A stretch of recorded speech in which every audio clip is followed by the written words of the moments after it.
in music has been nothing short of extraordinary, leaving an indelible mark on the fabric of rock and pop music. His time in Woodstock, a town synonymous with the counterculture movement, played a pivotal role in shaping his artistic identity.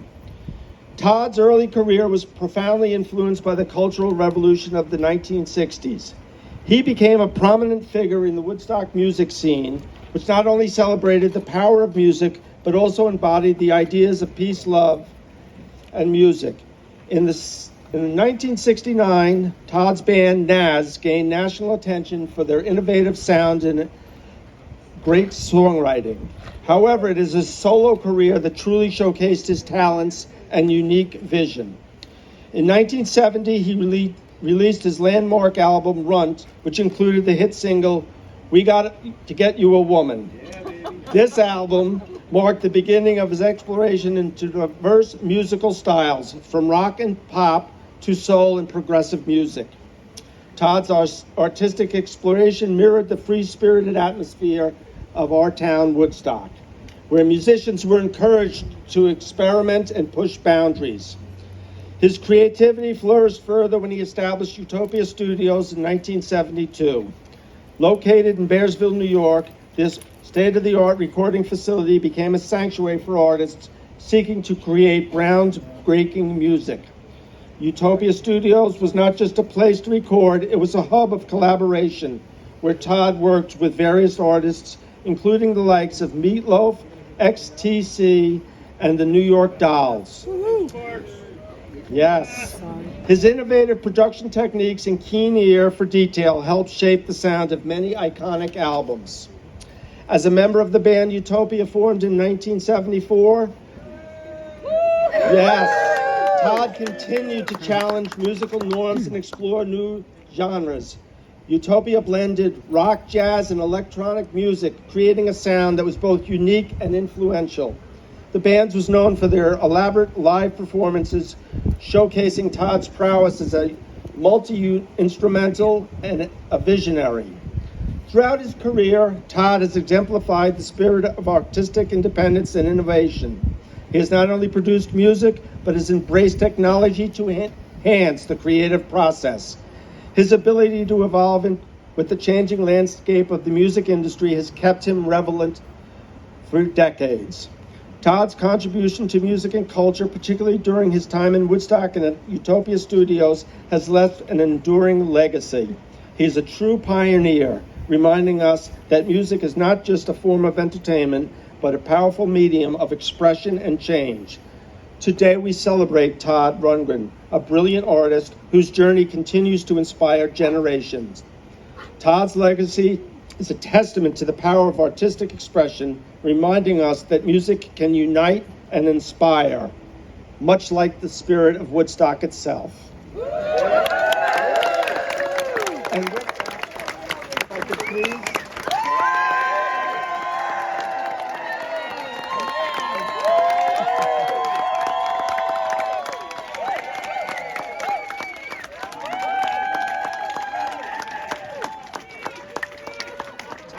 My pleasure to give you the certificate announcing the key to the city, and also a signed and stamped resolution that was passed last night. Which, we wanted to kind of keep it a little bit of a surprise, but the last, be it further resolved, the town board declare Mink Hollow Road be named Mink Mahalo Road.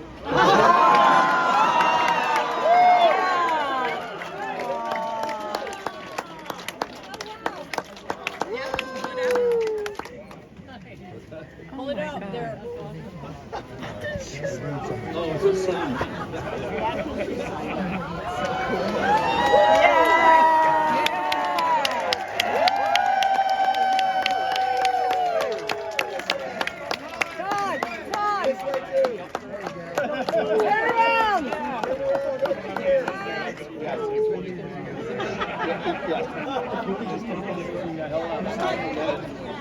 And with that, I ask the key maker to unlock the box. Really, the last key. Unlock the box. relax. Yeah. Smash it, smash it, smash it!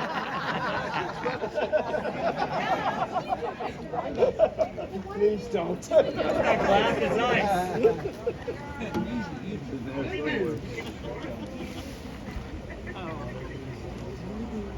This was also a special order for Michelle.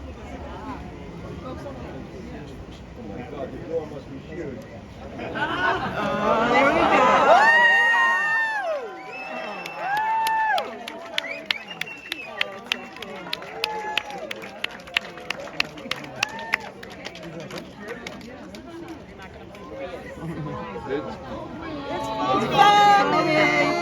Mr. Rundgren, it is my honor to hand this guitar to you. Hey, Jackie!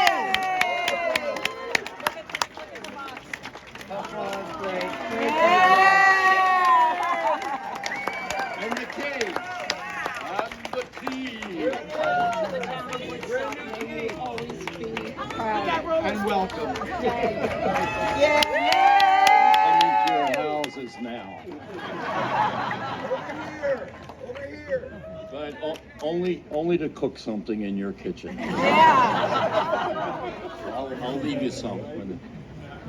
So next I'm going to ask Senator Michelle Hinchy, our state representative, to come up and make an announcement. Hello, everyone! What a beautiful day! And I don't mean the weather, I mean this, and an incredible moment. It is absolutely beautiful. I was going to say you guys should stay up here. It's really an honor to be here. For those who don't know, I am State Senator Michelle Hinchy, and thank you. Hey, Michelle. Thank you. And this is my home away from home. My first job was here in Bearsville Theater. I grew up on the music and the legacy of Woodstock and people like Todd, who were so instrumental in allowing me and my generation to learn and understand creativity, to understand the freedom of expression through music, to see the icons that we got to grow up with and cherish. And I just want to say a huge thank you for being such an incredible part of the fabric of our community. We are a beautiful and special place made even more robust and vibrant because of the legacy of you and all of your partners in this work. And not to mention the work that you do for the next generation of musicians, inspiring people every day with musical instruments and it's just incredible. And so on behalf of my office and the state of New York, we would like to present you a New York State Senate proclamation marking today in a wonderful, beautiful day.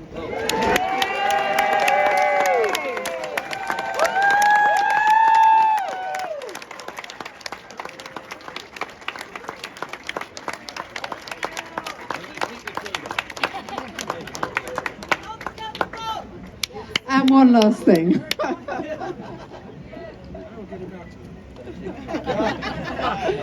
You can see we didn't rehearse this, can't you? So Todd, there's just one last thing that we want to do with you on our property, and that is we're going to put up the famous blue plaques that you see around the world. When somebody as famous as Todd Rundgren has been in a place, you have to celebrate it. So that is Todd's video recording studio over there.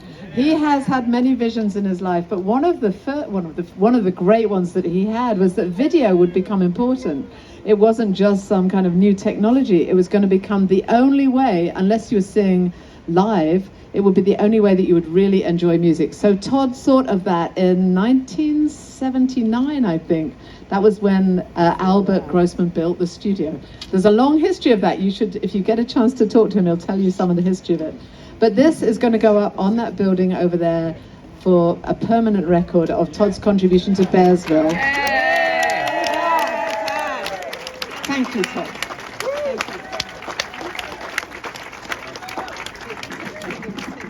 Yes. Unaccustomed as I am, public speaking.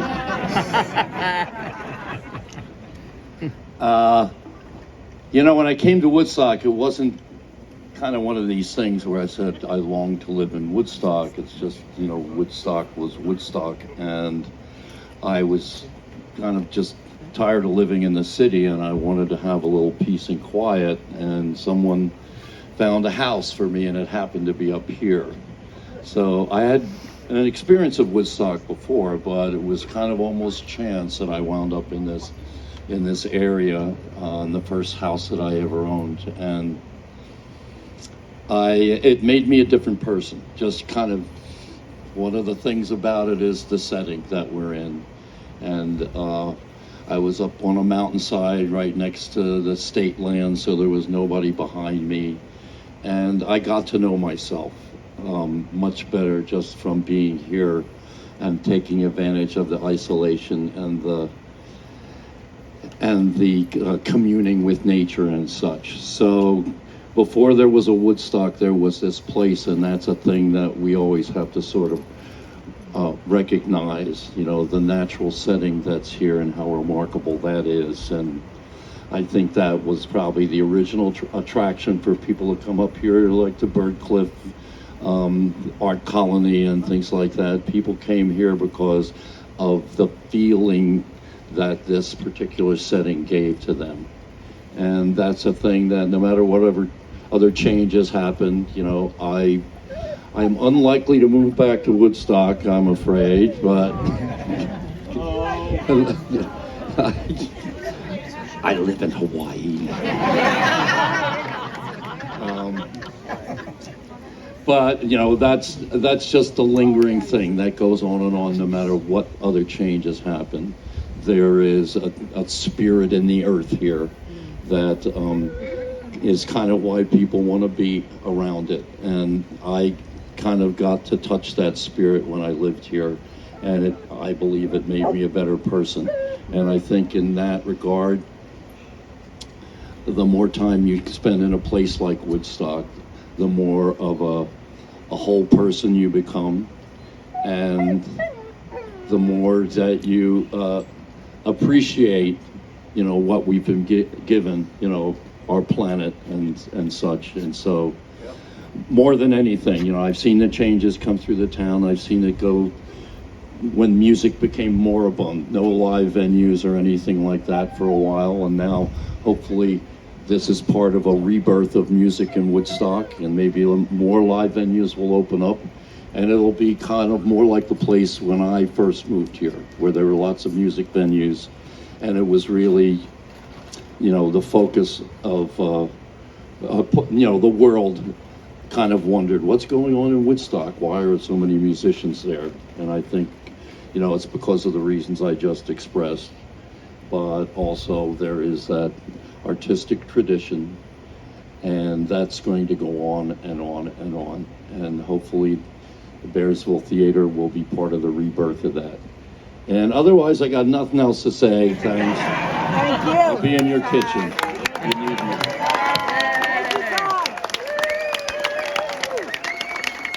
Come on, isn't that amazing? Thank you so much. And yes, we're all part of the rebirth of Woodstock. It's happening. You can see it. You can see it here. You can see it in town. Thank you so much for coming. Thank you.